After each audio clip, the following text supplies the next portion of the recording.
Good morning students, this is Savita and welcome back to my channel. So we have covered the meaning of statistic and the characteristics of statistic in our earlier videos. This is our third lecture and in this lecture we are going to discuss the scope of statistic. So let's get started with the video. To understand the scope of statistic, one must understand three things. First one is nature of statistic, second one is subject matter of statistic and the third one is limitation of statistic. ठीक है. So to understand all these things start करते हैं nature of statistics से. Nature of statistic is science as well as art. कहना क्या चाहते हैं कि स्टैटिस्टिक जो है वो साइंस भी है और आर्ट भी है. तो अगर आप साइंस की बात करें तो science have some formulas through which experiments are done in the laboratory, right. कि साइंस के अंदर कुछ फॉर्मूलाज होते हैं, कुछ प्री डिटरमाइंड रूल्स होते हैं जिनके थ्रू कुछ ना कुछ एक्सपेरिमेंट्स किए जाते हैं, right. So same as science statistic के अंदर भी फॉर्मूलाज होते हैं जिनको जो डेटा हमने कलेक्ट किया है, न्यूमेरिकल डेटा हमने कलेक्ट किया है, उस न्यूमेरिकल डेटा पे लगाया जाता है और कंक्लूजन्स निकाले जाते हैं. If you remember the earlier video in which we have studied the singular sense of statistic, so हमने वहाँ पे देखा था कि सबसे पहले डेटा को कलेक्ट किया जाता है, then we will analyse the data and then interpretation and आगे उसके होता है. तो वो जो प्रोसेस था, that process is a systematic process through which data is collected, then analysis is done, organization, interpretation. तो उन सब के अंदर हमें कुछ ना कुछ फॉर्मूलाज और कुछ ना कुछ बेस्ट रूल्स फॉलो करने थे through which all the things are done. So science के अंदर जैसे रूल्स और फॉर्मूलाज होते हैं, सेम एज स्टैटिस्टिक के अंदर भी there are some rules and there are some formulas through which statistic is done. That is why it is said that statistic is science. As an art, statistic relate to quantitative data to real life problems. कहना क्या चाहते हैं कि if that statistic or quantitative data is used in solving the real life problems and in knowing what the real life problems are and how they are growing or how they are decreasing, इन सब situations को बताने के लिए अगर statistic का use होने लगे, so statistic will become art. Obviously statistic is used in solving these problems. देखिए for example in this current situation which is corona virus situation, daily हम लोग वो ऐप्स पे जाके, गवर्नमेंट की कुछ ऐप्स हैं उन पे जाके देखते हैं कि how many people are increasing, how many patients of corona virus is increasing, कितने सही हो गए हैं, कितने और नए बढ़ रहे हैं, किस स्टेट में कितने ज़्यादा हैं.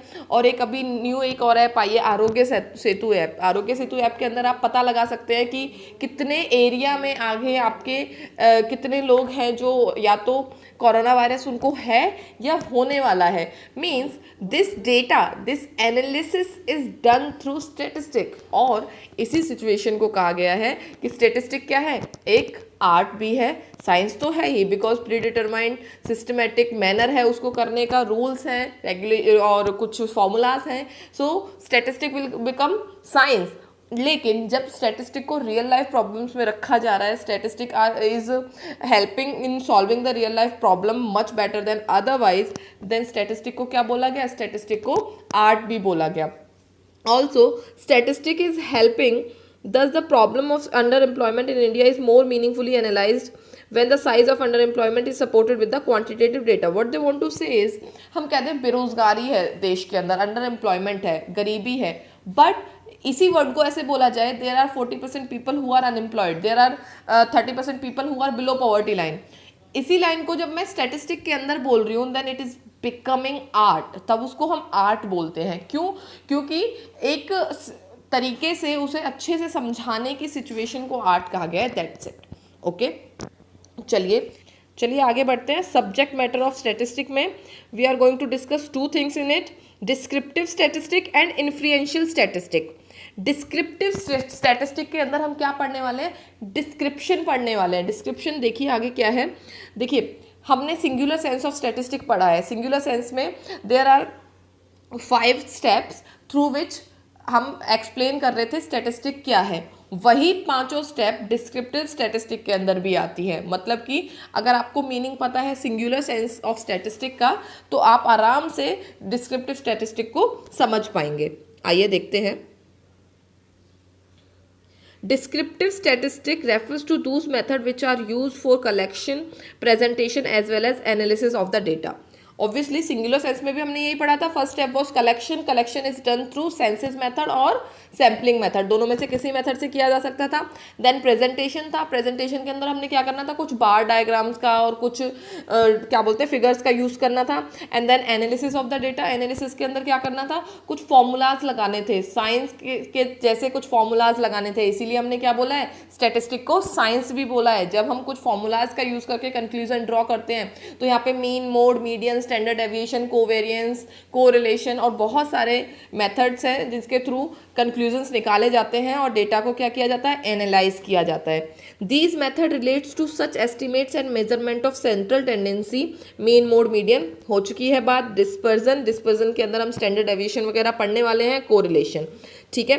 For example, descriptive statistic is used when you estimate average height of secondary student in your class. जब हम एवरेजेस निकालते हैं किसी भी सब्जेक्ट के मार्क्स का या किसी भी चीज़ का, तो वो क्या कहलाता है, डिस्क्रिप्टिव स्टैटिस्टिक कहलाता है. और स्टैटिस्टिक के अंदर हमने करना ही क्या है, we are going to discuss the mean, mode, median, correlation, covariance, standard deviation and many other things. Okay. अब यहाँ पे एवरेज कैसे निकालते हैं.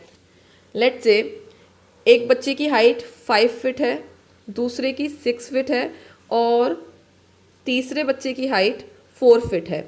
सो हमारे पास 3 नंबर है, 5, 6, 4. और कितने बच्चों की हाइट है, ये 3 बच्चों की हाइट है. तो मैं इसको डिवाइड कर देती हूँ 3 से. मतलब कि ऊपर मैं नंबर का टोटल ले रही हूँ और नीचे में क्या कर रही हूँ, उसको 3 से जितने भी नंबर ऑफ स्टूडेंट्स है उससे मैंने क्या करना है, डिवाइड करना है. इन दोनों को डिवाइड करने के बाद मेरे पास आएगा 15 है टोटल ऊपर, डिवाइडेड बाय 3. तो अगर मैं 15 को 3 से कट करती हूँ तो कितना आता है मेरे पास, 5.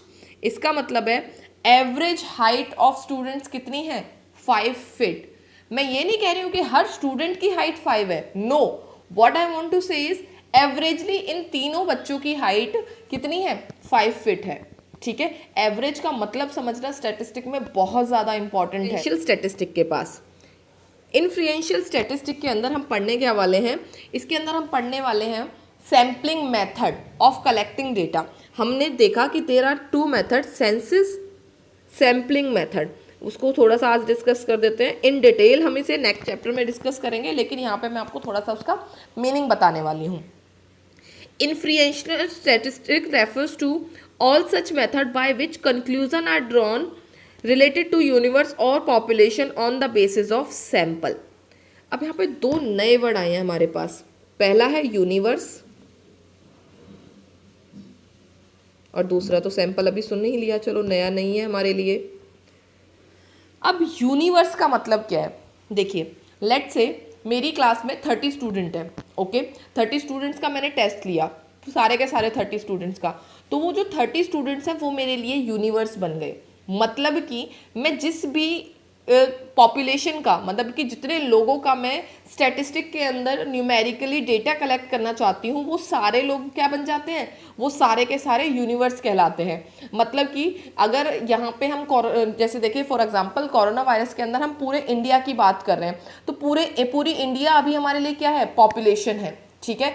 अगर एक सिटी की बात करते हैं तो उस सिटी के जितने भी वहाँ पे लोग रहते हैं वो हमारी पॉपुलेशन है. लेकिन मेरे लिए वो 30 स्टूडेंट्स पॉपुलेशन है, जिसका मैं क्या करने वाली हूँ, जिसके मैं कुछ मार्क्स किसी सब्जेक्ट के देखने वाली हूँ कि वो उस सब्जेक्ट में कैसा परफॉर्म कर रहे हैं. ओके. मतलब कि स्टैटिस्टिक जितनी पॉपुलेशन के ऊपर लगाई जा रही है that is called universe. Statistic जितनी पॉपुलेशन के ऊपर लगाई जा रही है, like 30 students for me is population. से पढ़ते हैं एक बार. Inferential statistic refers to all methods by which conclusion are drawn relating to universe or population on the basis of sample. Conclusion निकाला जा रहा है यूनिवर्स से. यूनिवर्स का मतलब है जितने भी बच्चे हैं जिनका मेरे को स्टैटिस्टिक के अंदर मार्क्स निकालना है, on the basis of given sample. On the basis of given sample. अब देखिए, अगर मैं उन सभी 30 के 30 बच्चों का टेस्ट लेने बैठती हूँ तो वो कहलाएगा सेंसस मेथड. क्या कहलाएगा, सेंसस मेथड.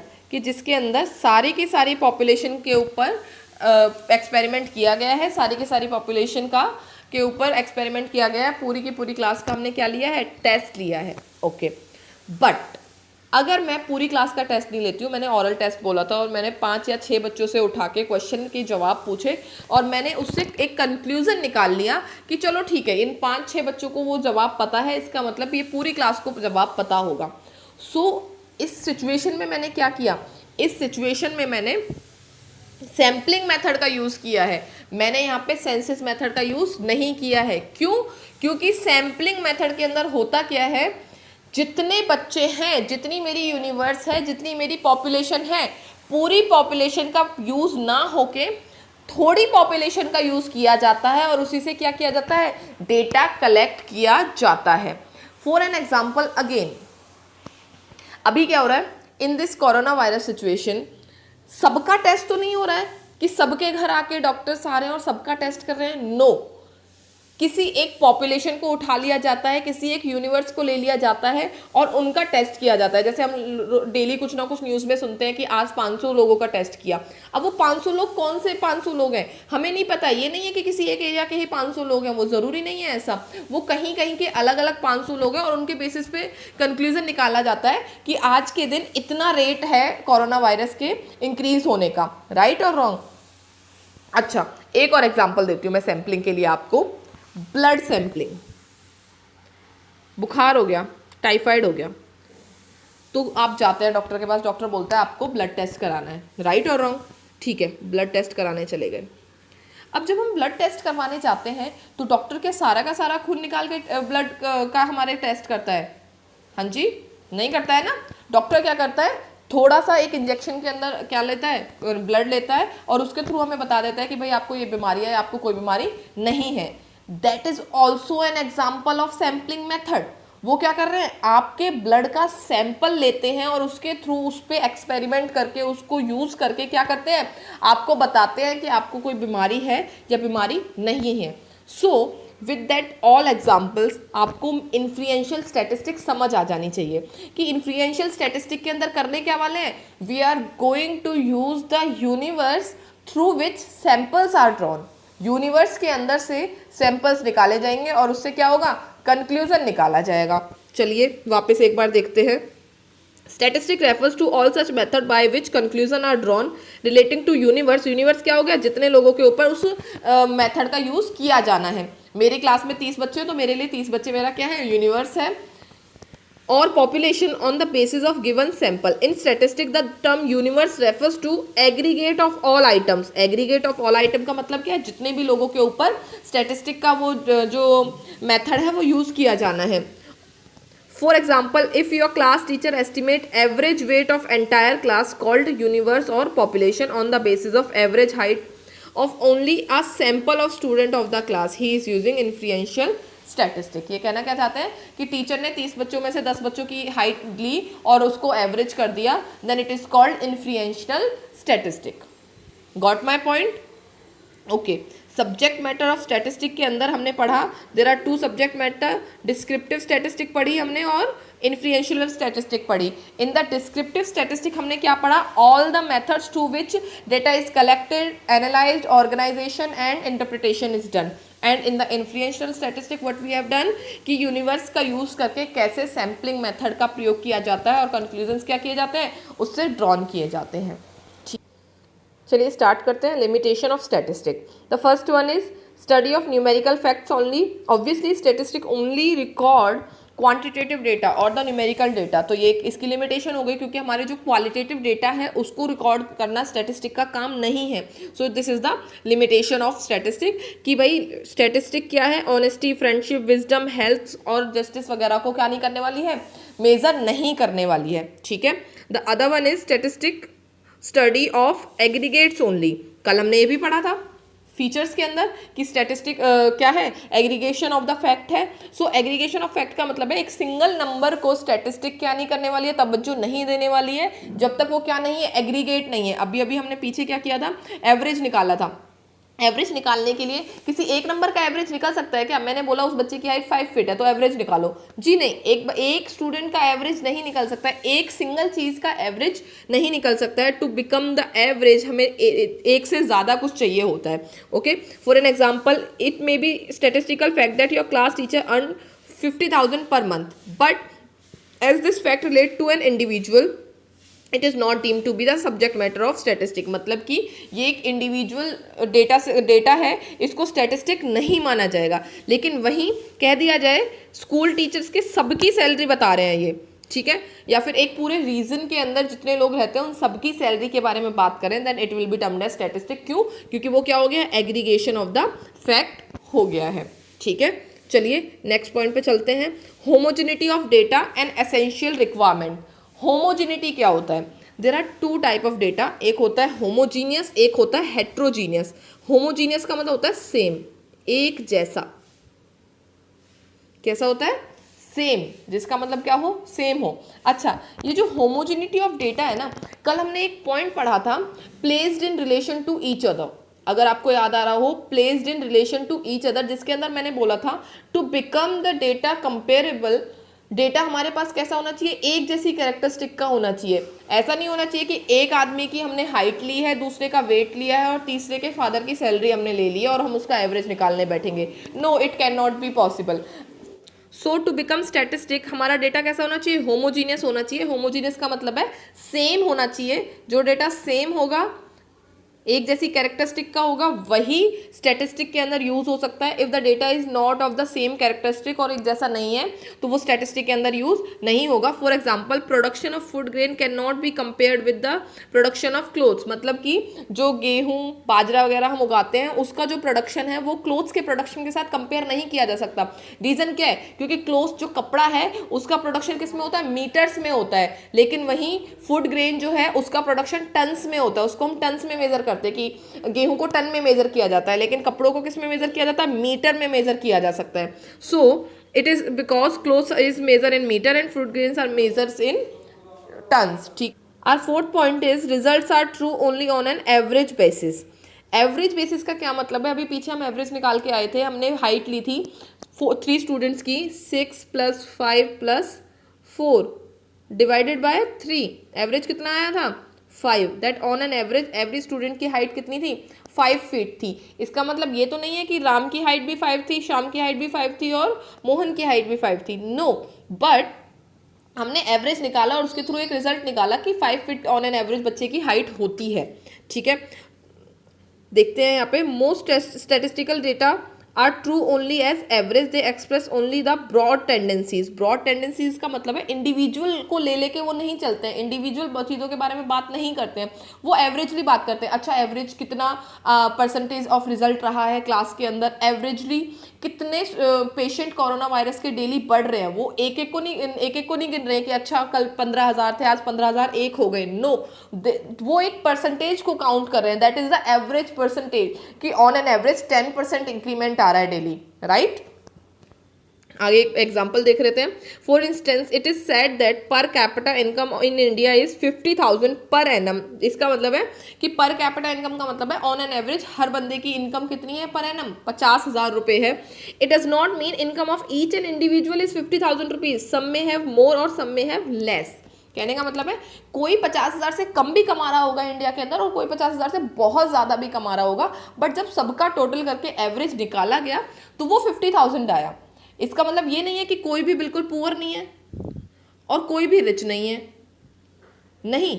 50,000 का मतलब सिर्फ और सिर्फ इतना है कि ऑन एन एवरेज ये इतना आया है, इंडिविजुअल डेटा तो यहाँ लिया ही नहीं हमने। सो स्टैटिस्टिक का ये और एक लिमिटेशन है कि वो सिर्फ और सिर्फ एवरेज की बात करता है और उसके बेसिस पे एक लेमैन, एक आम आदमी इस बात को समझने में थोड़ा सा मुश्किल हो सकती है उसको।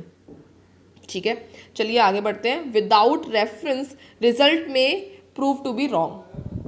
Without reference result may prove to be wrong मतलब कि आपने एवरेज देख लिया, अच्छा जी बहुत बढ़िया है, हर बंदा 50,000 रुपये कमा रहा है साल के, बहुत ही बढ़िया बात है, लेकिन आपने उसके पीछे के सर्कमस्टेंसेस को नहीं देखा कि हो सकता है उसमें कोई 2,000 भी कमाने वाला बंदा हो, कोई 2 लाख भी कमाने वाला बंदा हो। Means the difference is very large, दोनों के बीच में डिफरेंस बहुत ज़्यादा है, लेकिन एवरेज देखें तो एवरेज बहुत अच्छा लगता है।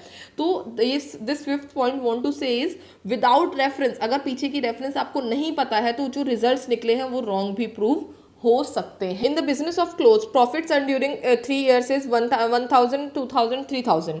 सो 1000, 2000, 3000 का एवरेज निकालो। 1 + 2 + 3 is equals to 6 divided by 3, क्योंकि 3 ही हमारे पास नंबर है, तो हमारे पास एवरेज कितना आ गया? एवरेज आ गया 2000 रुपीज़ पर एनम। ठीक है, ओके, आगे देखते हैं।